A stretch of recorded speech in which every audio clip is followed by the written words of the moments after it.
Harper Reynolds stared at the positive pregnancy test in her shaking hands as she sat in the tiny bathroom of her Seattle apartment. Reality hit her like a punch in the stomach. She was 4 months pregnant and completely alone. Adam, her ex-boyfriend, had disappeared the moment she mentioned the possibility of pregnancy, blocking her number and deleting all social media.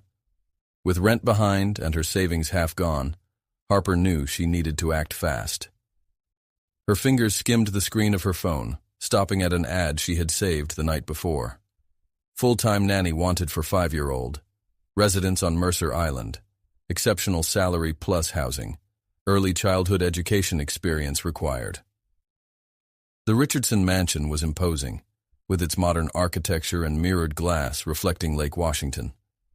Harper adjusted her baggy blazer, strategically chosen to disguise her small belly, as she waited in the lobby decorated with contemporary artwork.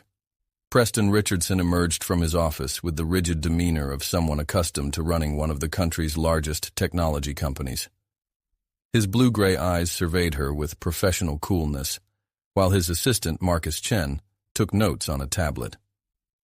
"Miss Reynolds, I see your degree in early childhood education from the University of Washington is recent," Preston commented, looking at her resume. "What makes you think you're prepared to take care of Oliver?" Harper took a deep breath, maintaining eye contact. "Mr. Richardson, during my internship, I worked specifically with children dealing with family loss. I developed techniques to help them process grief in a healthy way, always respecting their time and emotional space." Something in Preston's expression softened the slightest bit. Oliver, who until then had been watching everything hidden behind a marble column, took a small step forward. Harper smiled gently at him, without making any sudden movements. "Do you like dinosaurs, Oliver?" she asked, noticing the small T-Rex pin on his t-shirt. The boy nodded shyly. "Did you know there's a museum nearby with a real Tyrannosaurus skeleton?" Oliver's eyes widened with interest, and Preston watched the interaction with calculated attention. "Marcus, prepare the contract. Miss Reynolds, you start tomorrow." Over the next few weeks, Harper established a routine with Oliver. Her mornings began with breakfast prepared by the housekeeper, Mrs. Martinez, followed by educational activities that she carefully planned. In the afternoon, they explored the property's extensive gardens, where Oliver gradually began to open up. "Mom used to have picnics here," he confided one day, sitting under a century-old oak tree.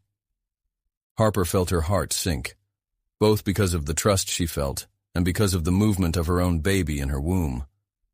Preston often watched them from his second-story window, intrigued by the effortless way Harper could bring a smile to his son's face, something he hadn't seen since the accident that claimed his wife Caroline 3 years ago. The pregnancy, however, became more difficult to hide every day. Morning nausea was camouflaged as seasonal allergies, and her increasingly baggy clothes raised suspicions from the perceptive Mrs. Martinez. One particularly hot afternoon, while Oliver was taking his nap, Harper was struck by severe dizziness in the library. Preston, who had returned early from a meeting, found her leaning against a bookshelf, pale and in a cold sweat. "Miss Reynolds?" His normally controlled voice betrayed concern. "Are you well?" Harper tried to compose herself, but her body had other plans. Before he could respond, his legs gave out. Preston caught her before she hit the ground, and in the process, his hand touched the unmistakable curve of her belly. The silence that followed was deafening. Preston's eyes, always so calculating, now revealed a mixture of shock and something Harper couldn't decipher. "How long?" he asked finally, his voice low and controlled. 4 months, Harper replied, tears escaping against her will. "I was going to tell you. I just needed this job desperately." Preston helped her sit in a nearby armchair, his face a mask of suppressed emotions. "What about the father?" "It's not on the board," she replied, wiping her tears with the back of her hand. "Nor do you intend to be." Something changed in Preston's expression, a flash of understanding, maybe even empathy. He remembered how alone he felt after losing Caroline, raising Oliver with only the help of staff. "I'll ask Mrs. Martinez to bring some tea," he said after a moment's reflection. And then, let's talk about how to adapt your functions to ensure your and your baby's well-being. Harper stared at him, astonished. Aren't you going to fire me? Oliver has smiled more in the last few weeks than he has in the last 3 years, Preston replied simply. Plus, I believe everyone deserves a second chance, especially when they're struggling to do the right thing. At that moment, as the afternoon sun filtered through the library windows, something subtle changed between them. A mutual understanding, a budding respect, and perhaps, although neither could admit it yet, the beginning of something deeper. The revelation of Harper's pregnancy to Preston triggered a series of subtle changes in the dynamics of the Blackwood mansion. The morning after the library incident, Harper found a card from a renowned obstetrics clinic in Seattle on her desk, along with a handwritten note. I've made an appointment for you at 2 p.m. Mrs. Martinez will stay with Oliver. P.B. The unexpected gesture took her by surprise. As she prepared for her appointment, Harper reflected on how drastically her life had changed in the last few weeks. The sound of small footsteps interrupted his thoughts. Harper, are you sick? Oliver asked, his small voice thick with concern. Dad said you're going to the doctor today. Harper sat on the edge of the bed, motioning for Oliver to come closer. Actually, I have something important to tell you. She took a deep breath, choosing her words carefully. I'm going to have a baby. Oliver's eyes widened, a mixture of curiosity and apprehension. How did Mom have me? Yes, exactly like that, Harper replied softly, feeling her heart clench at the mention of Caroline. The baby is growing here, she pointed to her belly, and in a few months he will be born. Can I be friends with the baby? Oliver asked, his serious expression gradually becoming more excited. Of course you can, Harper smiled, feeling tears in her eyes. You'll be a great friend. Outside the room, Preston watched the interaction silently. The way Harper dealt with his son, always with honesty and kindness, impressed him more and more. He still vividly remembered the day he had to explain to Oliver that his mother wasn't coming home, and how that conversation had torn his heart apart. At the clinic, Harper was surprised to find Preston in the waiting room. I thought it would be appropriate to accompany you, he explained, his stiff posture contrasting with the welcoming surroundings. Additionally, we need to discuss some adjustments to your duties. During the exam, Dr. Lauren Mitchell confirmed that the baby was healthy, despite the stress of the last few weeks. It's a girl, she announced, smiling as she saw the silent tears streaming down Harper's face. Preston, who had remained discreetly in the corner of the room, felt something awaken in his chest when he saw Harper's genuine emotion. It was a feeling he had buried long ago, along with the memories of finding out he was going to be Oliver's father. On the way back to the mansion, the silence in the car was comfortable, almost intimate. Have you thought of a name yet? Preston asked suddenly.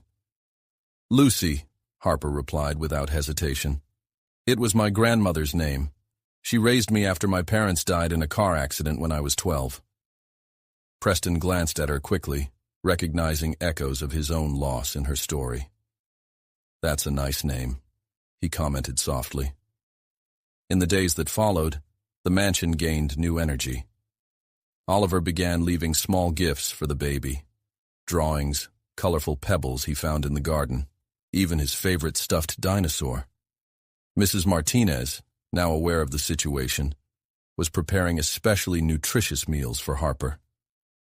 One night, as Harper was organizing the library after her reading session with Oliver, Preston walked in carrying 2 cups of tea. Oliver has never slept as well as he has in the last few weeks, he commented, handing her a cup. He's an amazing boy, Harper replied, accepting the drink. So sensitive and intelligent.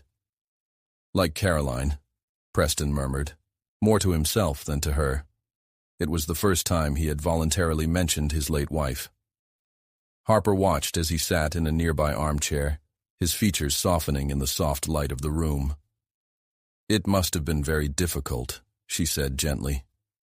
It was like the world lost color. Preston admitted, his voice low. For so long, the only thing that kept me going was Oliver. And now... He paused, looking at Harper with an intensity that made her breath catch. Now I see colors I never knew existed. The moment was interrupted by the sound of Preston's phone. It was Marcus, his assistant, with an emergency at the company. Before leaving, however, he stopped at the library door. Harper, he called, using her first name for the first time. Thank you for bringing life back to this house. That night, lying in her bed, Harper felt Lucy move in her belly. Her hands caressed her belly, which was now beginning to become more visible, and she thought about how destiny had guided her there. Amid all the uncertainty in his life, one thing was clear.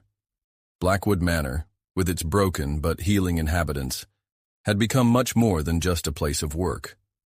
It was, in some inexplicable way, the beginning of something she had never expected to find.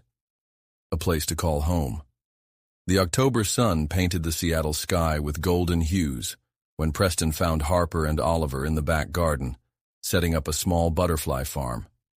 His heart warmed when he saw how his son gestured excitedly, explaining the different stages of metamorphosis that he had learned about from his nanny. And then the chrysalis breaks, Oliver demonstrated with his hands, and the butterfly comes out completely different. Harper smiled, unconsciously adjusting the loose cardigan that covered her 5-month-old baby bump. Just as people can change and transform, she replied softly, casting a discreet glance in Preston's direction. Do I interrupt something? Preston asked, approaching the duo. Daddy, Harper said we can raise our own butterflies, Oliver exclaimed, rushing to hug his father's legs. Can we keep the nursery close to Mrs. Martinez's greenhouse? Of course I do, Preston replied, surprising himself with the quickness of his response. Before Harper, he would have thoroughly analyzed every aspect of the project, concerned about possible risks or complications. Mr. Blackwood, Harper began, standing up carefully, there's something we need to discuss about Oliver's school Halloween party.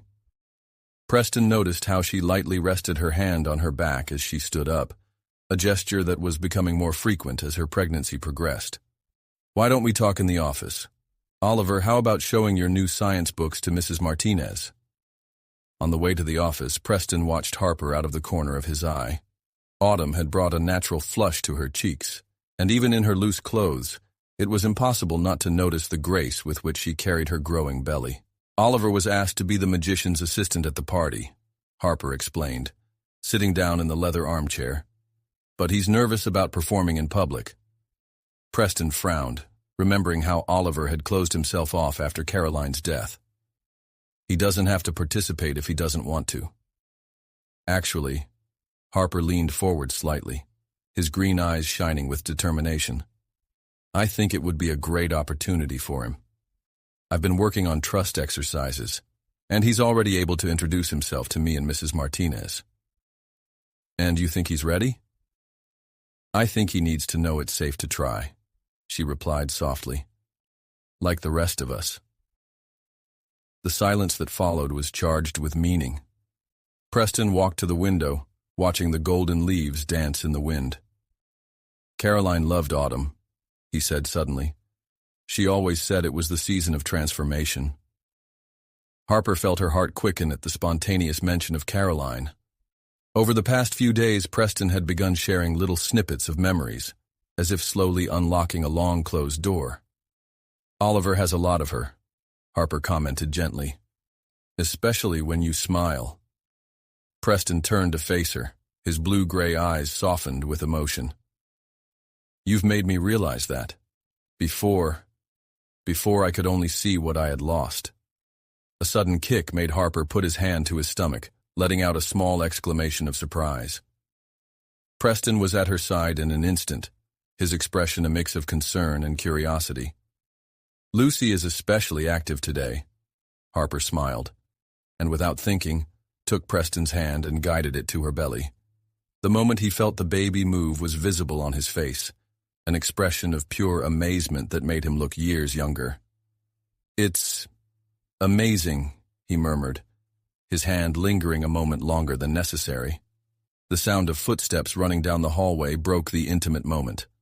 Oliver burst into the office carrying his book of magic tricks. "Harper, I found the perfect party trick."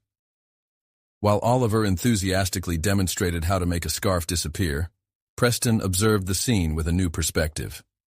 His home, which for so long had been just a reminder of what he had lost, was slowly transforming into something different, something alive. That night, after putting Oliver to bed, Preston found Harper in the library, organizing children's books about Halloween. "About the party," he began. "I'd like to join you." Harper stopped what she was doing, surprised. "Don't you have that important meeting in Portland?" "Some things are more important," he replied simply. "Plus, Oliver might need extra support." The smile Harper gave him was like the sun breaking through clouds after a long storm. "He'll be so happy," she said, unconsciously stroking his belly. "We will both stay." When Preston retired to his room that night, he found himself smiling. Caroline's words about autumn echoed in her mind, the season of transformation. Perhaps, he thought, some changes happen so gradually that we barely notice until we are completely transformed. Like a butterfly emerging from its chrysalis, their family was slowly transforming into something new and unexpectedly beautiful. The Lakeside Elementary School Halloween party was in full swing when Preston, Harper, and Oliver arrived. The gym had been transformed into a magical setting, with lighted pumpkins, decorative spider webs, and little floating ghosts hanging from the ceiling. Oliver, dressed like a little magician in a top hat and cape, nervously grabbed Harper's hand as he watched the other children running and playing.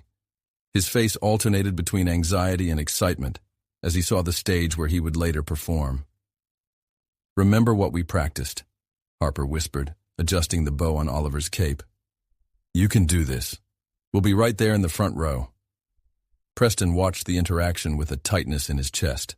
Harper, wearing a loose, long-sleeved dress that subtly disguised her pregnancy, had become such a natural presence in their lives that it was hard to remember what things were like before her.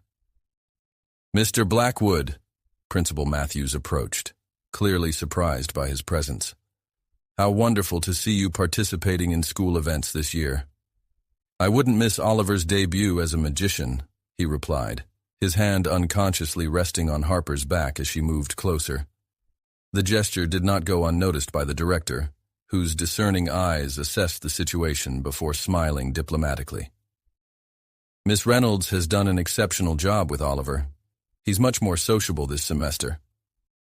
Before they could continue their conversation, the music teacher announced that the talent show would start in 15 minutes. Harper took Oliver backstage while Preston found their seats.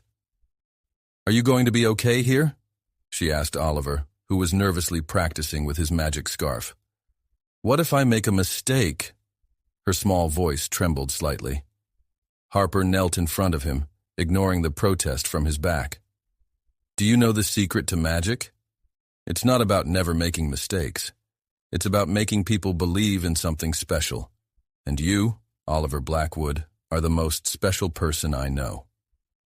The boy's eyes lit up at the words, and he hugged her impulsively.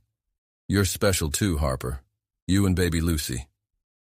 When Harper returned to her seat next to Preston, she noticed he was watching her with an unreadable expression. "Everything is fine?" "You have a gift," he said softly, leaning closer, "to make people believe in themselves." Before Harper could respond, the lights dimmed and the show began. Oliver would be the third presenter, and every minute of waiting seemed like an eternity. Preston noticed Harper wringing her hands nervously in her lap, and, on impulse, covered them with his own. Finally, Oliver took the stage. His small figure looked even smaller under the lights, but when his eyes found Harper and Preston in the audience, he visibly straightened up. "For my next trick," his clear voice surprisingly firm, "I need a volunteer from the audience." To everyone's surprise, he pointed directly at his father. Preston hesitated for a moment, but Harper's encouraging look made him get up and walk onto the stage. "Daddy, can you check that this scarf is normal?" Oliver presented the red scarf they had practiced so much on. What followed was a perfectly executed sequence where the handkerchief disappeared and reappeared transformed into a beautiful paper butterfly. The audience applauded enthusiastically, but the most magical moment was the genuine smile that lit up Preston's face as he hugged his son.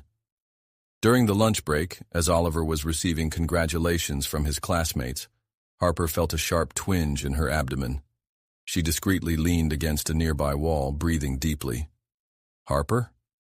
Preston's worried voice sounded beside him instantly. "Are you well?" "I just need to sit down for a bit." She tried to smile, but another spasm made her grimace. Without hesitation, Preston led her to a nearby empty classroom, helping her sit down. "I'll call an ambulance." "No!" Harper grabbed his arm. "They're just Braxton Hicks contractions. Dr. Mitchell warned me about them. I just need to get some rest."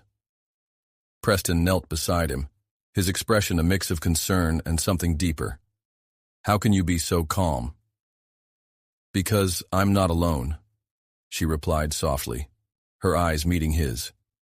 "No more." The moment between them was interrupted by Oliver, who entered the room carrying a glass of water. "Is Harper sick?" "No, darling," she smiled, accepting the water. "Lucy's just dancing a little livelier today." Oliver placed his small hand on Harper's belly, as he had become accustomed to doing. "Lucy, you have to be nicer to Harper. She's our family now." Oliver's innocent words made a visible impact on Preston and Harper. They looked at each other, years of loneliness and loss finding solace in the possibility of something new, something unexpected but deeply desired. Later, when they returned home in the car, Oliver slept in the back seat, still holding his top hat. Harper watched the city lights passing by the window, reflecting on how life could change so drastically in such a short time. "Thank you," Preston said suddenly, his voice low so as not to wake Oliver. "For today, for everything." Harper turned to him, noticing how the streetlights occasionally illuminated his profile. "I'm the one who thanks you, for trusting me, for giving us a chance." "I think we all deserve a second chance at life," he replied. And when his hand found hers on the car's center console, neither of them took it away the rest of the way home. An unexpected storm hit Seattle that November morning, forcing Harper to cancel her planned trip to the aquarium with Oliver. As he watched the raindrops run down the library window, his hand unconsciously stroked his 6-month-old belly, feeling Lucy move restlessly. "Looks like someone is frustrated with the weather too," she muttered to herself, smiling slightly. "Harper!" Oliver's voice echoed down the hallway before he appeared in the doorway, carrying a mysterious box. "Dad said we can set up a fort in the living room since we can't go out." The mention of Preston made her heart skip a beat in a way that was becoming all too familiar. Since the Halloween party 2 weeks ago, something had subtly changed between them. They were small moments, glances that lasted a second too long, late-night conversations in the library that extended beyond the professional, their hands accidentally brushing each other when they walked through the corridors. "A fort sounds like an excellent idea," Harper replied, carefully getting to his feet. "We're going to need all the blankets and pillows we can find." Half an hour later, the living room was transformed. Strategically hung sheets created a welcoming space, illuminated by small fairy lights that Oliver had insisted on adding. Harper was sitting among cushions, helping the boy organize his favorite books when Preston appeared in the doorway. "I see you've been busy," he commented, his eyes softening as he took in the domestic scene before him. "Daddy, come and see. Harper taught me how to make Chinese shadows," Oliver exclaimed, pulling his father by the hand. "Just look." Preston allowed himself to be guided into the makeshift fort, sitting next to Harper. The space was tight, forcing them to stand close together, their arms lightly touching. Harper felt her face heat up at the proximity. "That's a rabbit," Oliver demonstrated with his hands up to the light. "And this, well, this was supposed to be a dragon, but it looks more like a crooked dog." The sound of Preston's genuine laughter filled the small space, making Harper smile. It was a sound that was becoming more frequent in recent weeks. A particularly loud clap of thunder made Oliver jump, instinctively clinging to Harper. "It's okay," she whispered, hugging him. "We're safe here." Preston watched the interaction with a mixture of emotions in his chest. Seeing his son, who had so long closed off after Caroline's death, find comfort so naturally in Harper's arms, awakened feelings he had sworn to keep buried. "How about a story?" Harper suggested, picking up one of the books. "Oliver, do you want to choose?" As she read, her soft voice painting images of distant adventures, Preston allowed himself to relax. The sound of rain against the windows created an intimate atmosphere, almost as if they were in their own world inside that small fort. Oliver ended up falling asleep with his head in Harper's lap, his breathing soft and even. "He hasn't slept like this since—" Preston paused, his voice low. "Since Caroline." Harper met his eyes in the soft light. "You talk about her more and more." "Because you make it easier," he admitted. "Before, every memory was like an open wound. Now it's different." A sudden movement made Harper place his hand on his stomach. "Lucy is especially agitated today," she commented, trying to ease the intensity of the moment. Preston hesitated for a second before asking, "Can I?" Harper nodded, guiding her hand to where her daughter was kicking. The touch, even through the fabric of her blouse, sent goosebumps across her skin. They stayed like that for a moment, connected by something bigger than themselves. "Harper," Preston began, his voice hoarse with emotion. The sound of his cell phone interrupted the moment. It was Marcus, his assistant, with an emergency at the company. Preston swore under his breath, clearly frustrated by the interruption. "Go," Harper said softly. "I'll take care of him."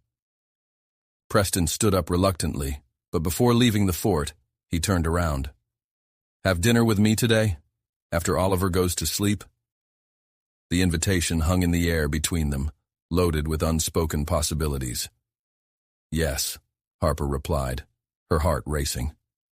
That night, after putting Oliver to bed, Harper found Preston on the covered porch. He had prepared a simple dinner, sheltered from the rain that was still falling gently. "I didn't know you cooked," she commented, sitting down. "There are many things you still don't know about me," he replied, pouring water into his glass. "But I'd like to find out." The admission hung between them like a promise. As they shared the meal, talking about everything and nothing, Harper realized she was falling in love not just with the man in front of her, but with the family they were inadvertently building. The storm outside continued, but inside the Blackwood mansion, something new and precious was beginning to bloom, as delicate as the first rays of sunlight after the rain. Preston's office was immersed in the golden light of late afternoon, when Marcus Chen walked in with a worried expression. "Mr. Blackwood, we have a problem. Adam Peterson is here to see Miss Reynolds." Preston felt his blood run cold. The name of Harper's ex-boyfriend, Lucy's absent father, made her fists clench involuntarily on the mahogany desk. How did he find out where she is? Apparently he saw a photo of her at the company fundraiser last week, the one in the Seattle Times, Marcus explained, nervously adjusting his glasses. Preston stood up abruptly. Harper was in the garden with Oliver, enjoying the last mild days before winter arrived. The thought of Adam disturbing the peace she had found in her home infuriated him. "Where is he now?" "At the front desk. Mrs. Martinez is keeping you there." "Keep Harper and Oliver in the back garden," Preston ordered, his voice controlled but thick with tension. "I'll handle it personally." Adam Peterson was exactly as Preston had imagined, a man in his 30s, wearing clothes too expensive to look natural, with a smile that didn't reach his eyes. "Mr. Peterson," Preston greeted him coldly. "Can I help you?" "Mr. Blackwood," Adam smiled, clearly surprised to be face-to-face with the CEO. "Actually, I'm here to see Harper. I heard she's working for you." "Miss Reynolds is unavailable," Preston replied, his stance exuding authority. "And I suggest you rethink your decision to look for her." Adam's smile faltered. "With all due respect, this is a personal matter. Harper is carrying my son. Daughter, Preston corrected automatically, his voice sharp. A daughter you chose to abandon 6 months ago. Circumstances have changed. Adam shrugged, trying to maintain his composure. My family found out about the pregnancy and, well, inheritance issues are involved now. The anger Preston felt was almost physical. So you're only here because your rich family wants to ensure their precious legacy continues? Before Adam could respond, the sound of footsteps made them both turn around. Harper stood at the entrance to the hall, one hand protectively over her visible belly. Oliver was at her side, holding her other hand tightly. Adam, she said, her voice surprisingly firm. What are you doing here? Harper, he smiled, completely ignoring Oliver's presence. You look different. 6 months pregnant tends to do that to a person, she replied dryly. Oliver, honey, why don't you go find Mrs. Martinez in the kitchen? I'm sure she needs help with those chocolate chip cookies. Oliver hesitated, looking suspiciously at Adam before turning back to Harper. Are you going to be okay? Yes, I will, she smiled softly. Mr. Blackwood is here with me. As soon as Oliver left, Harper's expression hardened. You have no right to show up like that in my life, Adam. Not after all. My family wants to be part of the baby's life, he insisted. They're willing to be generous, Harper. Very generous. Preston took a step forward, instinctively positioning himself closer to Harper. I think you already made your stance on paternity clear when you blocked her number and disappeared. Excuse me, but this is between me and Harper, Adam snapped, his polite facade beginning to crack. No, Harper interjected, her voice shaking slightly. There's nothing between us, Adam. Lucy has all the family she needs here. The baby's name seemed to hit Adam like a slap. Lucy? Have you ever given a name without consulting me? Just like you decided to abandon her without consulting me, Harper replied, unshed tears shining in her eyes. Please go away. You can't stop me from seeing my daughter when she's born, Adam threatened, taking a step toward Harper. Preston moved instantly, blocking his path. Actually, I can, and I will, if necessary. My lawyers will contact you tomorrow. Now get out of my house. When Adam finally left, Harper let out a suppressed sob. Preston wrapped her in his arms without hesitation, and she allowed herself to collapse against his chest. He'll be back, she murmured against his shirt. And we'll be prepared, Preston replied, his fingers tracing gentle circles on her back. You're not alone in this, Harper. Not anymore. They remained like that for a moment, until the sound of small footsteps made them gently separate. Oliver appeared carrying a half-eaten cookie. Is the bad man gone yet? He asked, approaching cautiously. Harper knelt down to his level, ignoring the protest from his back. Yes, honey. And you know what? I think we need some magic now. How about you show me that new trick you were practicing? Oliver's face lit up, and he ran to get his magic kit. As she watched him leave, Harper felt Preston's hand on her shoulder. I'm going to call my legal team right now, he said. Let's make sure Adam can't interfere in your lives. Harper turned to face him, finding a determination in his eyes that made her heart race. Why are you doing all this for us? Preston touched her face gently, his thumb wiping away a stray tear. Because some people come into our lives by chance and end up becoming exactly what we needed, without even knowing we were looking for. The moment was interrupted by Oliver returning with his magical top hat, but something had changed irrevocably between them. A silent promise, a mutual understanding that whatever happened, they would face it together. News of Adam's unexpected visit quickly spread throughout the Blackwood mansion. The next morning, Harper found a bouquet of daisies on her bedside table, with a simple note. You are stronger than you think. P. The gesture made her smile, even with the anxiety still gnawing at her stomach. The last 24 hours had been an emotional roller coaster, but the certainty of Preston's support and Oliver's unconditional love were like anchors in the midst of the storm. Harper, Oliver's voice sounded from the hallway, followed by excited knocking on the door. "Can I come in? I have a surprise." She opened the door to find not only Oliver but also Mrs. Martinez, both carrying an elaborate breakfast tray. "What is that?" "Dad said you needed a special breakfast today," Oliver explained, carefully balancing his side of the tray. "I helped make the pancakes." Mrs. Martinez winked conspiratorially at Harper. "Mr. Blackwood stopped by the kitchen before heading to the office. I've never seen him so preoccupied with breakfast before." Harper felt her heart quicken at the information. Since the confrontation with Adam, Preston had become even more attentive, if that was even possible. It was as if the incident had broken down the last barriers between them. While enjoying the pancakes, slightly skewed but made with so much care that the flavor was perfect, Harper watched Oliver draw in his notebook. He was creating a comic book about a pregnant superhero who saved the world. "See, that's you," he pointed to the main character. "And that baby in your belly is Lucy. You two have special superpowers." "And what are our powers?" Harper asked, genuinely curious. "You have the power to make people happy even when they are sad," Oliver replied seriously. "Like you did to Dad and me, and Lucy has the power to bring families together." Oliver's innocent words hit Harper deeply. Before he could respond, his phone buzzed with a message from Preston. "Meeting with lawyers at 2 p.m. Would you mind joining me?" The prospect of facing legal issues made her nervous, but there was something comforting about knowing she didn't have to do it alone. "Of course," she replied. "Ms. Martinez has already offered to stay with Oliver." Law firm Wright & Associates occupied the entire 35th floor of a downtown Seattle skyscraper. Harper felt small as she entered the meeting room with its glass walls and panoramic view of the city. Preston, noticing her discomfort, placed a reassuring hand on her back. "Miss Reynolds," Catherine Wright, a middle-aged lawyer with discerning eyes, greeted her.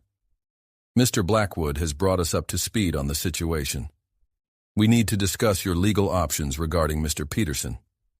Over the next hour, they discussed strategies for protecting Lucy from any attempts by Adam to claim parental rights. Harper was impressed with the thoroughness of Catherine and her team, but even more so with how Preston actively participated, asking pertinent questions and ensuring all angles were covered. "One last thing," Catherine said, adjusting her glasses. "It would be prudent to consider more permanent arrangements to ensure Lucy's safety. Mr. Blackwood mentioned that you are living on his property." Harper nodded, suddenly aware of Preston's intense gaze on her. "Well, we could strengthen your legal position by establishing a more formal residency agreement. Perhaps even—" Catherine was interrupted by Preston. "Actually," he said, his voice firm but gentle, "I would like to discuss other possibilities with Miss Reynolds first." The drive home was silent, but not uncomfortable. Harper watched the city pass by from the car window, lost in thoughts about the future. Preston would occasionally look in his direction, as if he wanted to say something important. Finally, he stopped the car not at the mansion, but at the park where they used to take Oliver on the weekends. "Can we go for a walk?" The air was crisp with the onset of winter, and Harper pulled her coat more tightly around her growing belly. They walked to a bench overlooking the lake, where they had so often watched Oliver feed the ducks. "Harper," Preston began, turning to face her. "I need to tell you something I've been feeling for a while." His heart started to beat faster. "Preston." "When Caroline died," he continued, his voice cracking with emotion, "I thought I would never be able to feel anything but pain again. Then you arrived, with your gentle smiles and your quiet strength, and began to rebuild not just Oliver, but me as well." Harper felt tears forming in her eyes as Preston took her hands in his. "I'm not just offering legal protection or a place to live," he said softly. "I'm offering my heart, if you'd like to accept it. You and Lucy, you're already part of our family. I love you, Harper." Tears were now flowing freely down her face. "I love you too," she whispered, "more than I ever thought possible to love someone again." When Preston kissed her, it was like the entire world around them disappeared. It was a kiss full of promises, of shared dreams, and of a future that neither of them had dared to imagine until that moment. A sharp kick from Lucy made them part with soft laughter. "I think she approves," Harper smiled, guiding Preston's hand to her belly. "Of course you approve," he replied, his eyes shining with love. As Oliver said, she has the power to bring families together. As they walked home hand in hand, Harper realized that Oliver was right about something else too. She really did have a superpower, the power to bring happiness even in the darkest moments.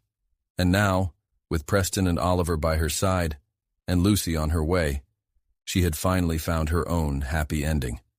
The first snow of December was falling gently over Seattle when Harper found an old box in the mansion's attic. He was helping. Mrs. Martinez was looking for Christmas decorations when his fingers touched the small wooden chest carved with the initials C.B., Caroline Blackwood. Her heart sped up, unsure of how to proceed. In the last few weeks since their declaration of love in the park, her relationship with Preston had blossomed naturally, but memories of Caroline were still delicate territory.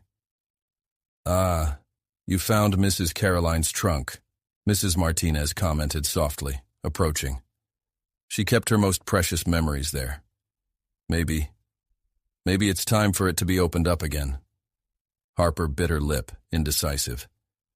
"Do you think Preston would be upset?" "I think he trusts you more than anyone since he lost you," the housekeeper replied, her gentle eyes conveying understanding. That night, after Oliver went to bed, Harper took the trunk to Preston's office.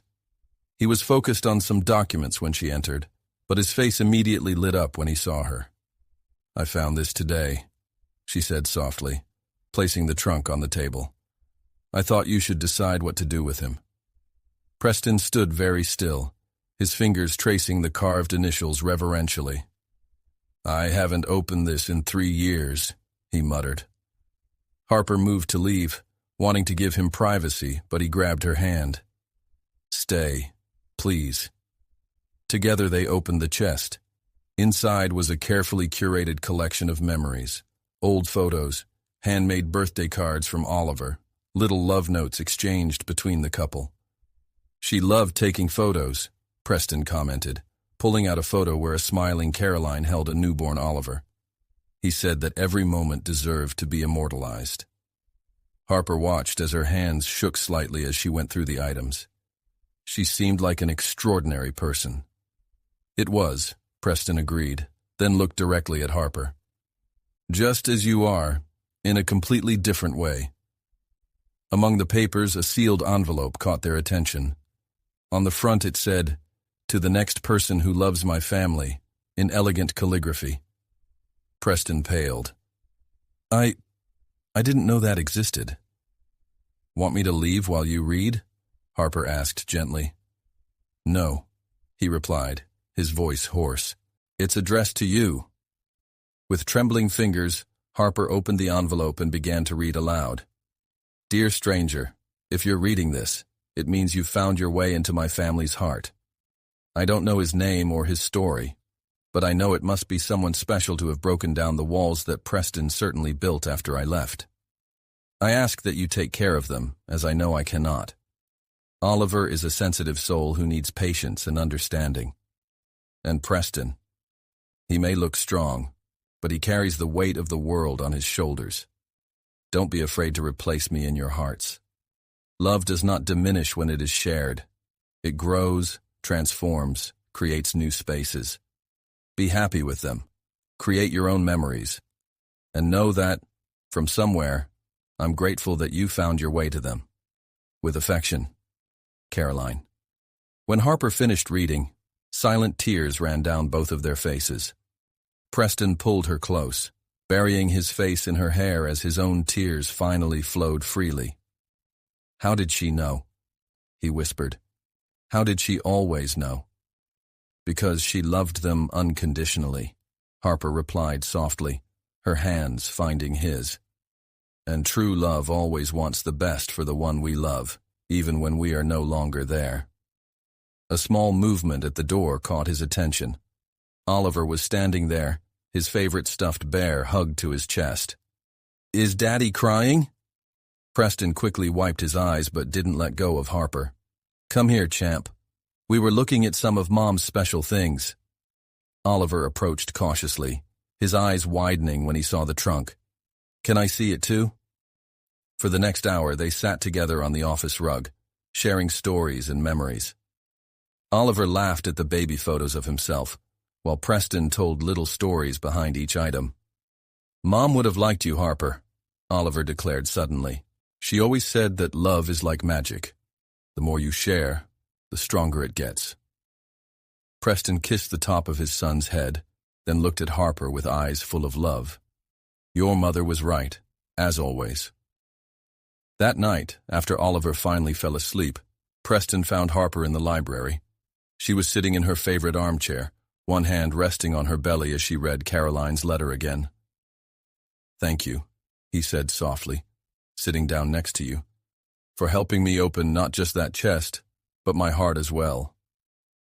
Harper smiled through the tears that still threatened to fall. "Caroline gave us a blessing we didn't know we needed." "And now," Preston said, placing a hand over hers on her belly, "let's create our own memories, our own moments to cherish." Lucy kicked as if in agreement, making them laugh softly. Outside, the snow continued to fall, covering Seattle with a white blanket of possibilities. While inside the Blackwood mansion, a family found their way to healing through love, both old and new. Harper's cell phone alarm vibrated softly at 3 a.m, marking the beginning of another sleepless night in her last trimester of pregnancy. Lucy was especially agitated, her constant movements preventing any possibility of rest.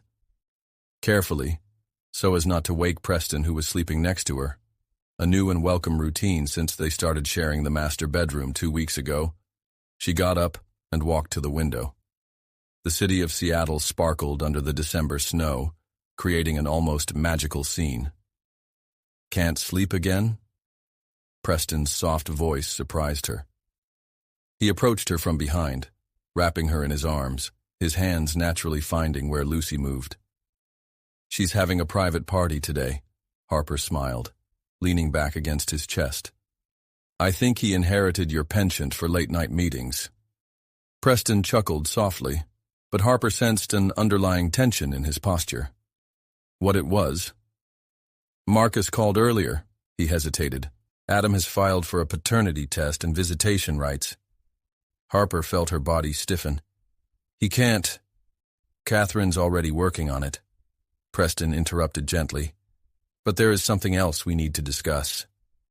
Before he could continue, a piercing scream cut through the silence of the night. "Oliver!" they exclaimed in unison, running to the boy's room. They found him curled up on his bed, tears streaming down his face. "Mom, she was here. But then—" Harper sat on the edge of the bed, opening her arms. Oliver immediately threw himself into her embrace, taking care of her belly as he had learned to do. "It was just a dream, darling," she whispered, stroking his hair. "Want to tell us about him?" Preston watched the scene from the doorway, his heart sinking at how easily Harper was able to calm his son. It was in these moments that I was absolutely sure about the decision I had made earlier. "Mother was in the garden," Oliver sniffed, "having a picnic like before. But when I tried to reach her, she was gone. And then I was alone again." "You're never alone," Harper assured, exchanging a meaningful look with Preston. "Your mother will always be with you here." She gently touched Oliver's chest. "And you have me, your father, and soon Lucy too." "But what if you leave too?" Oliver's small voice betrayed his greatest fear. Preston finally came over, sitting on the other side of the bed. "That's why I have something important to ask you, son. Something that involves all of us." Harper stared at him, confused, as he took a small velvet box from the pocket of his robe. "This isn't how I planned on doing this," Preston smiled nervously. "But maybe this is the perfect time." He opened the box, revealing a delicate sapphire ring, Harper Reynolds, would you do me the honor of officially becoming part of this family, of being my wife and the mother Oliver already considers you to be? The room was completely silent for a moment, broken only by the soft sound of snow tapping against the window. Oliver looked between the two adults with wide eyes, anxiously waiting for the answer. Yes, Harper whispered, happy tears streaming down her face. 1,000 times yes. Oliver let out a whoop of joy as Preston slipped the ring onto Harper's finger. Lucy chose that moment to throw a particularly hard kick, making everyone laugh. I think she approves too, Harper smiled, placing Oliver's hand on her belly to feel her sister's movements. Now no one can separate us, right? Oliver asked, his eyes still shining with residual tears from the nightmare. No one, Preston promised, hugging his now officially complete family. Catherine is preparing the papers for me to adopt Lucy as soon as she is born, if you agree, he added softly to Harper. She kissed him in response, conveying all her love and gratitude in that gesture. You, Oliver commented, making the adults laugh again. They all ended up sleeping in Oliver's room that night, like a family united not just by blood, but by choice and love. As she watched Preston and Oliver finally fall asleep, Harper thoughtfully stroked her belly. You will be born into a loving family, Lucy, she whispered. Not in the way I expected when I found out about you, but exactly in the way we needed. The snow continued to fall outside, covering Seattle with its blanket of white, while inside the Blackwood mansion, a newly formed family dreamed of the future they would build together, a future that, despite the challenges Adam could bring, was protected by the love they had found in each other. The news of Preston and Harper's engagement quickly spread throughout the Blackwood mansion, bringing new energy to the atmosphere already filled with anticipation for the upcoming Christmas. Mrs. Martinez had quietly begun preparations for a small family celebration, while Oliver couldn't contain his excitement as he told his teachers that Harper would officially be his new mother.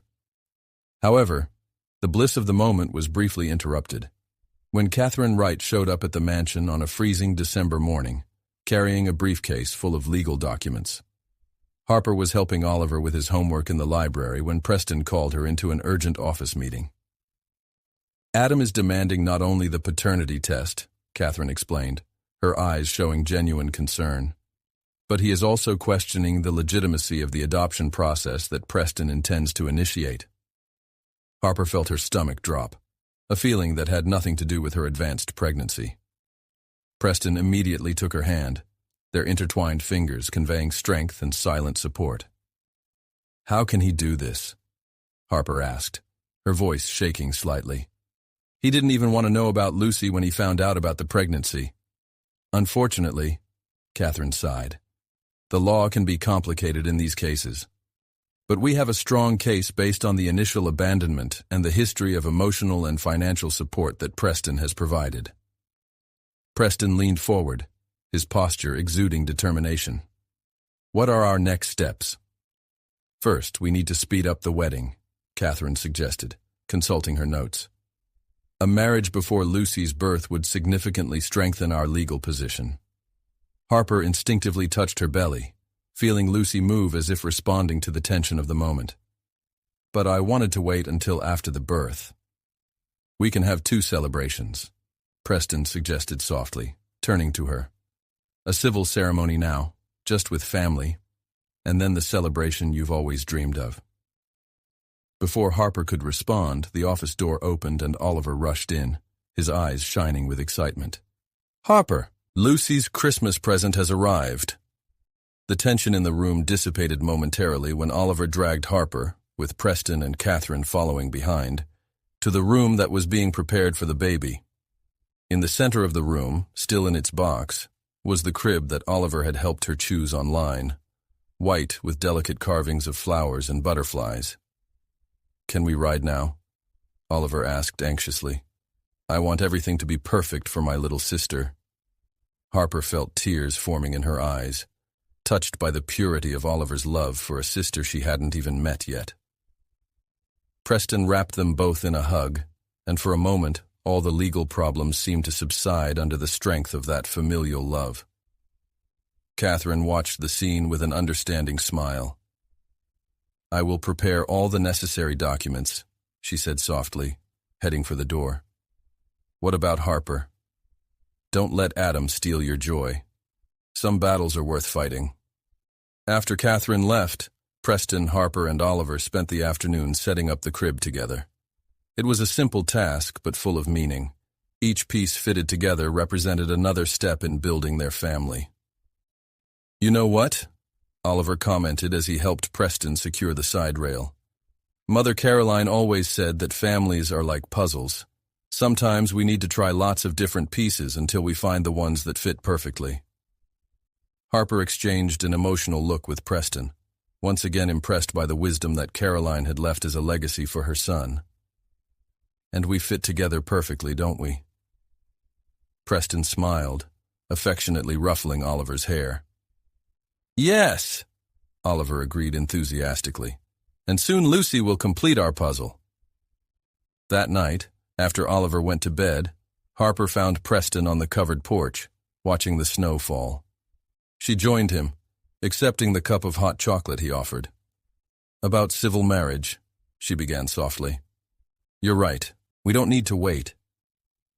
Preston looked at her, his eyes filled with love and concern. "Are you sure? I don't want you to feel like you're being pressured because of the circumstances." "I want to marry you," Harper stated with conviction. "The when and the how are just details. What matters is that we're in this together. You, me, Oliver, and Lucy." Preston pulled her closer, his hands naturally finding where Lucy moved. "Nothing Adam does can change the fact that we are already a family." "Still," Harper whispered against his chest, "I'm afraid." "It's normal to be scared," Preston replied, gently kissing her forehead. "But remember what Oliver said about puzzles. Some pieces may try to force themselves in, but in the end, it's the ones that truly fit together that form the complete picture." Under the Seattle night sky, as the snow continued its silent dance, Harper felt a peace settle in her heart. No matter what challenges Adam might bring, she knew she had found her true home, not just in the Blackwood mansion, but in the hearts of Preston and Oliver. And soon, Lucy would complete her family puzzle, making it even more precious and perfect in her own unique way.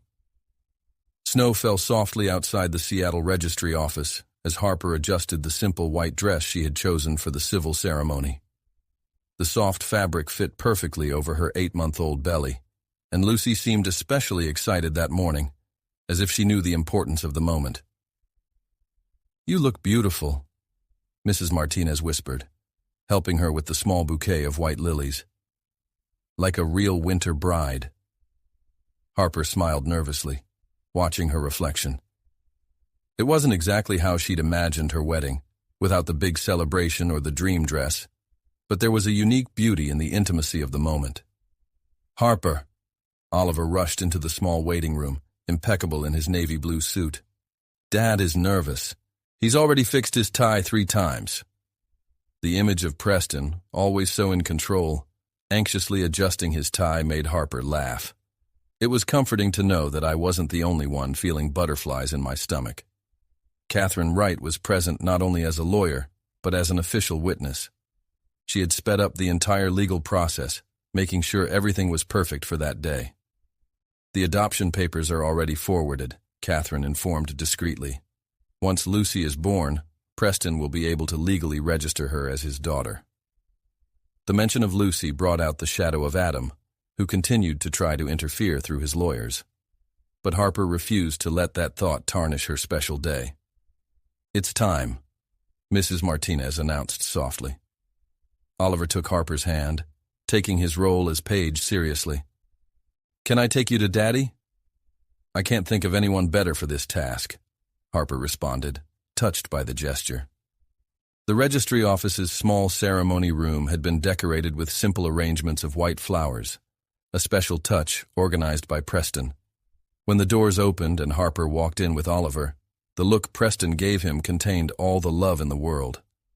The justice of the peace, a gray-haired man with kind eyes, smiled as he saw the little family gathering.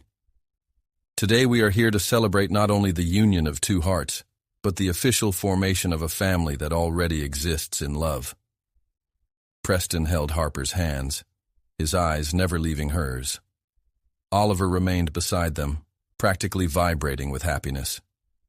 Harper Grace Reynolds, Preston began his vows, his voice cracking with emotion. You came into our lives like a ray of sunshine after a long night. You brought color, joy, and love back into our world.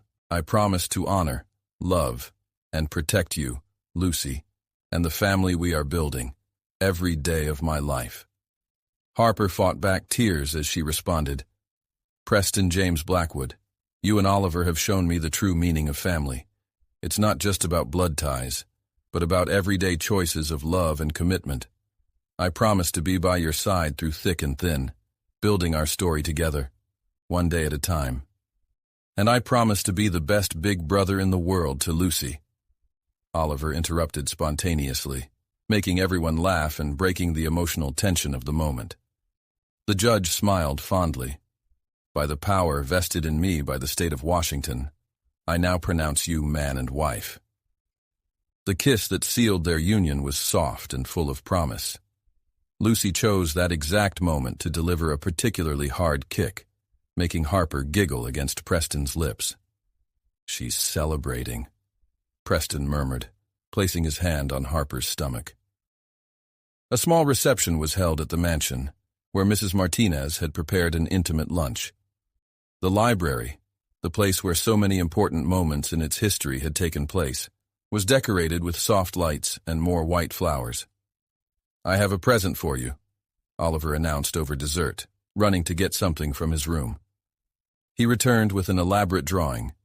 The entire family, including Lucy, depicted as a small baby in Harper's arms, in front of the mansion. At the top, in colorful letters, was written, My Magical Family. We're supposed to put it in Lucy's room, he explained proudly, for her to know from the beginning how much she is loved. Harper couldn't hold back her tears this time, pulling Oliver into a tight hug. Preston joined them, wrapping his family in his arms. Catherine, observing the scene, smiled with satisfaction. No judge in their right mind would deny parental rights to a family so clearly united by love. Later, when the snow began to fall heavier and all the guests had left, Harper found Preston on the covered porch, his special place. Mrs. Blackwood, he smiled, pulling her close. I'm still getting used to it, she laughed softly. We have the rest of our lives to get used to it, Preston replied, kissing her again. The sound of small footsteps made them part, only to see Oliver join them, still in his impeccable suit. We are now officially a family, he declared solemnly. Nothing can separate us. Harper exchanged a meaningful look with Preston, knowing that they still had battles ahead with Adam. But in that moment, surrounded by the love of her family, she felt invincible. The snow continued to fall, covering Seattle with its white purity, while inside the Blackwood mansion, a family celebrated not just a wedding, but the union of hearts that had found their way to each other against all odds. A week after the civil wedding, Harper woke up with intense back pain. 8.5 months pregnant, the discomforts had become more frequent, but something that morning seemed different. The winter storm raging through Seattle didn't help his mood, especially with the preliminary hearing on Adam's petition scheduled for that afternoon. You don't have to go, Preston insisted over breakfast, noting how she barely touched the pancakes Mrs. Martinez prepared. Catherine can represent us. I need to look him in the eye, Harper replied, determined. I need to understand why he's doing this to us now. Oliver, who was playing with his cereal, looked up worriedly. Is the bad man going to try to take Lucy away? No one's taking your sister, Preston assured, exchanging a meaningful look with Harper. That's why we're going to court today, to make sure she stays right where she belongs. The ride to King County Superior Court was tense. The snow was falling heavily, turning the streets of Seattle into a treacherous white maze. Harper tried to focus on her breathing, ignoring the occasional twinges that shot through her body. Catherine met them on the courthouse steps, her normally calm face showing concern. Adam is already here, with his whole family. Harper felt her stomach drop as she entered the building and saw Adam surrounded by his smartly dressed parents and two intimidating-looking lawyers. He had lost weight since his last visit to the mansion, and something in his eyes seemed different, almost desperate. "Harper." He took a step towards her, but Preston immediately stepped between them. "Please, just let me explain." "Mr. Peterson," Catherine interjected softly, "any communication must be made through the lawyers." Before anyone could respond, Harper let out a high-pitched moan, folding in on herself. Preston caught her immediately, realizing her water had just broken. "The baby," she whispered, grabbing his hand. "She's coming." The chaos that followed was surreal. Catherine was already on the phone calling an ambulance, while Preston tried to keep Harper calm. To everyone's surprise, it was Adam's mother who approached first with a wheelchair. "Sit her here," she ordered with the authority of someone accustomed to emergencies. "I'm a retired nurse midwife. I can help until the ambulance arrives." Harper was all too aware of the crowd gathering in the courtroom lobby, including Adam, who seemed to have lost all color in his face.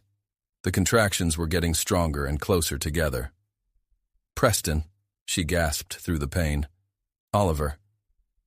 "Ms. Martinez is already on her way to pick you up from school," he assured, never letting go of her hand. "Breathe with me, love, like we practiced in class."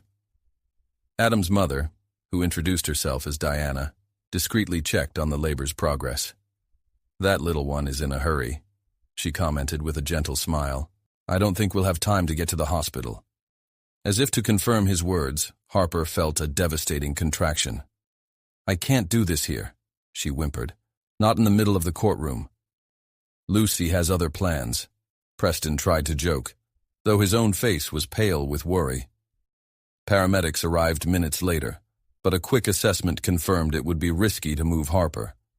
Diana took command of the situation, transforming a nearby conference room into a makeshift delivery room.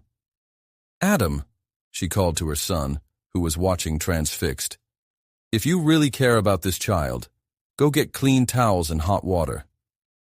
As Harper fought through the increasingly intense contractions, holding Preston's hand as if her life depended on it, she realized that the room had transformed into a strange, neutral territory. Catherine was talking quietly to Adam's lawyers. Diana was coordinating the paramedics with professional efficiency, and Adam seemed to finally understand what was at stake. "I can see the head now," Diana announced. "The next contraction, Harper. You need to push with all your might." Preston kissed her sweaty forehead, murmuring words of encouragement. Harper closed her eyes, summoning her last reserves of energy. He thought of Oliver, anxiously waiting to meet his sister. He thought of Caroline and her blessing letter. He thought about the family he had found when he least expected it. With one last monumental effort, Harper brought Lucy into the world. The baby's strong, healthy cry echoed through the room, making everyone present release a breath they didn't know they were holding. "She's perfect," Preston whispered emotionally as Diana placed the little bundle in Harper's arms. Lucy really was perfect, with dark fuzz covering her head and wide blue eyes that seemed to take in everything around her. Harper barely registered the paramedics preparing her transfer to the hospital, lost in the moment of meeting her daughter. It was Adam who broke the spell, approaching hesitantly. She looks like my sister when she was born," he commented softly. Harper looked up, no longer finding the arrogant man who had tried to disturb her happiness, but someone clearly conflicted. "Adam," his mother called gently. "Sometimes the greatest act of love is knowing when to step back." Something seemed to snap in Adam. He looked at Lucy once more, then at Harper and Preston, united in their moment of joy. "I will withdraw the petition," he announced, his voice hoarse. "She deserves the family you can give her." As the paramedics finally transferred Harper and Lucy to the ambulance, with Preston never leaving her side, she reflected on how life had unexpected ways of working things out. Lucy had chosen to be born not only in a blizzard, but also at the exact time and place to heal old wounds and create new beginnings. "Welcome to the world, Lucy Caroline Blackwood," Harper whispered to her sleeping daughter. The middle name had come as a surprise to Preston, but it seemed perfectly appropriate. A bridge between the past and the future, just like his extraordinary family. The hospital room was silent except for the soft hum of the monitors and the quiet breathing of Lucy, who slept peacefully in her crib next to Harper's bed. The snow had finally stopped falling in Seattle, leaving the city covered in a pristine blanket of white that glistened in the winter sun. "She has your nose," Preston commented softly, leaning over the crib to admire his newborn daughter. After the dramatic birth at the courthouse 2 days earlier, the little family was finally having their first moments of true peace. "And the eyes are definitely yours," Harper smiled, watching as Preston delicately adjusted the little wool hat Oliver had insisted on getting for his sister, sky blue with little stars embroidered on it. The bedroom door opened silently, revealing Oliver accompanied by Mrs. The boy carried his latest drawing, the family now complete with Lucy in Harper's arms. "How's my little sister?" he whispered, tiptoeing closer as he had been instructed.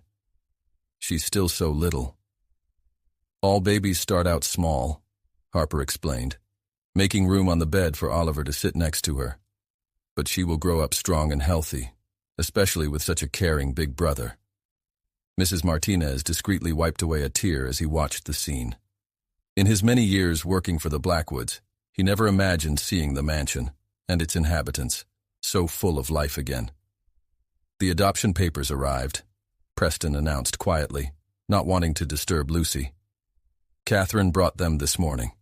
As soon as you feel ready, we can sign them." Harper felt her heart expand with love. After the surprising moment in court when Adam withdrew his petition in light of Lucy's dramatic birth, everything seemed to finally be falling into place.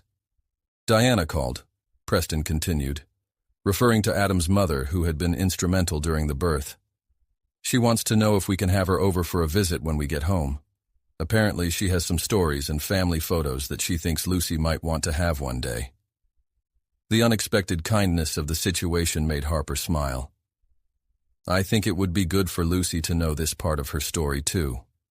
We don't need to hide anything from her." "How is Mom Caroline in my stories?" Oliver asked innocently, surprising both Harper and Preston with his insight. "Exactly like that, champ," Preston replied, pulling his son into a hug. "The more love in your life, the better." Lucy chose that moment to wake up, her small blue eyes opening to the world. He didn't cry. He just observed the people around him with apparent curiosity. "Can I hold her?" Oliver asked anxiously. "I promise to be very careful."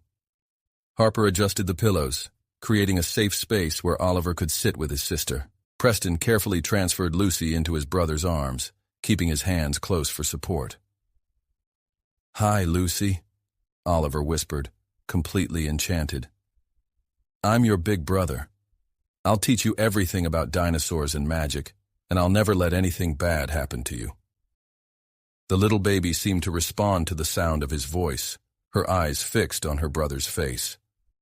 For a magical moment, everyone in the room watched in silence the first true interaction between the brothers. "Mr. Blackwood," a nurse appeared at the door. "Discharge documents are ready to be signed." "All ready?" Harper asked, surprised. "I thought we would stay a few more days." "You and Lucy are perfectly healthy," the nurse smiled, "and from what I see, they have a wonderful family waiting at home." While Preston left to do paperwork, Mrs. Martinez began organizing the flowers and gifts that had accumulated in the room. Harper watched Oliver, still completely absorbed in his little sister, softly singing a lullaby that Caroline used to sing to him. "You know what else Mom always said?" Oliver asked suddenly. "That love is like magic. The more you share, the more it grows." Harper felt tears in her eyes, once again impressed by the wisdom that Caroline had left behind in her son. "Your mother was a very wise woman," she replied softly. Preston returned with a wheelchair and discharge papers. "Ready to go home?" "More than ready," Harper smiled, accepting his help to get up from the bed. Lucy needs to see her magical room. The ride back to Blackwood Manor was uneventful, with Lucy sleeping peacefully in her new car seat, and Oliver keeping guard by her side. The snow had been carefully removed from the entrance, and a banner handmade by Oliver and Mrs. Martinez welcomed the newest member of the family.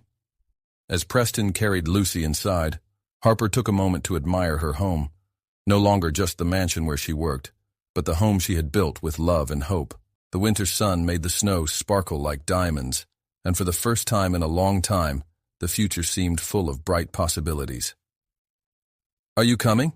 Preston called from the doorway, extending his free hand towards her. "Yes," Harper replied, lacing her fingers through his. "I am going home." Lucy's first birthday fell on a clear winter afternoon, exactly 1 year after her dramatic birth in King County Superior Court. The Blackwood mansion was decorated with colorful balloons and delicate ribbons, transformed by Mrs. Martinez's dedication and Oliver's infectious enthusiasm for celebrating his sister. Harper watched from the kitchen as Lucy took tentative steps toward Preston, who encouraged her with his arms outstretched. The past year had been an extraordinary journey of discovery and adaptation, with each family member finding their new place in the puzzle they had built together. "She's looking more like you every day," commented Diana Peterson, who had become a regular presence in Lucy's life, bringing not only family stories and photos, but also a different kind of love that enriched the little girl's life. "Especially when you smile." "But the eyes are definitely Preston's," Harper replied, smiling as she saw Lucy finally reach her father's arms, being rewarded with kisses and applause. Oliver, now 6 years old, ran to join the celebration. "You did it, Lucy! Now we can play real tag!" Lucy's crystal-clear laugh filled the room, making all the adults smile. It was impossible not to be infected by the pure joy she radiated, so similar to the way Oliver had blossomed over the last year. Catherine Wright arrived shortly after, carrying not only a gift for Lucy but also a briefcase that made Preston's eyes light up with anticipation. "The latest adoption documents," she announced discreetly. "Now it's official. Lucy Caroline Blackwood is legally and completely your daughter." Harper felt tears in her eyes as she thought about the journey that brought them there. From a pregnant and scared young woman, desperately looking for a job, to finding not just work, but a home, a family, and a love that transcended all expectations. "Mommy!" Lucy called, extending her chubby arms towards him. The title still made Harper's heart melt every time she heard it, especially since Lucy naturally switched it between her and Caroline's stories that Oliver loved to tell. The party was intimate, exactly as the family preferred.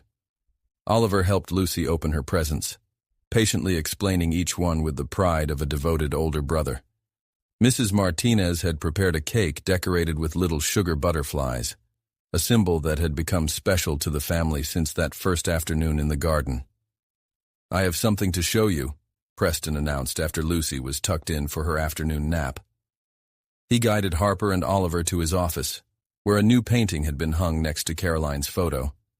It was a composite of photographs from the past year: Lucy's birth at the courthouse, Oliver holding his sister for the first time, their first family Christmas, everyday moments captured with love and attention.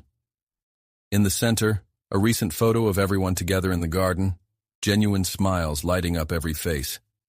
"It's our story," Oliver whispered, his eyes shining as he recognized each moment. "It's more than that," Preston replied, hugging his family. "It's our miracle." Harper gently touched Caroline's photo, a practice that had become natural over time. "Thank you," she murmured, knowing in her heart that somehow Caroline had guided them all here. The sound of the baby monitor announced that Lucy had woken up, and Oliver immediately offered to pick her up. Watching him leave the office with the confidence of someone who deeply knows his role in the family, Harper turned to Preston. "Sometimes I still wonder how this all happened," she confessed, leaning into his chest. "How I went from being so afraid of the future to being so sure of it." Preston kissed her forehead softly. "It happened because you had the courage to accept love when it came, even in the most unlikely circumstances." The sound of children's laughter drew them to Lucy's room, where they found Oliver sitting in the nursing chair, reading a story to his sister who was watching him with total adoration.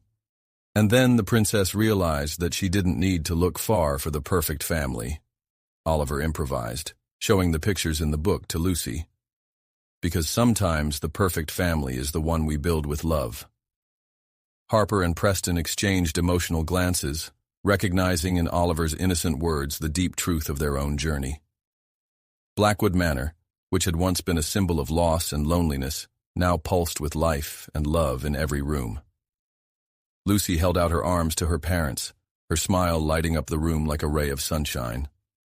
As Preston picked her up and Harper hugged Oliver, everyone knew they had found something precious and rare, a second chance not just at love, but at life. Outside, Seattle continued its steady pace.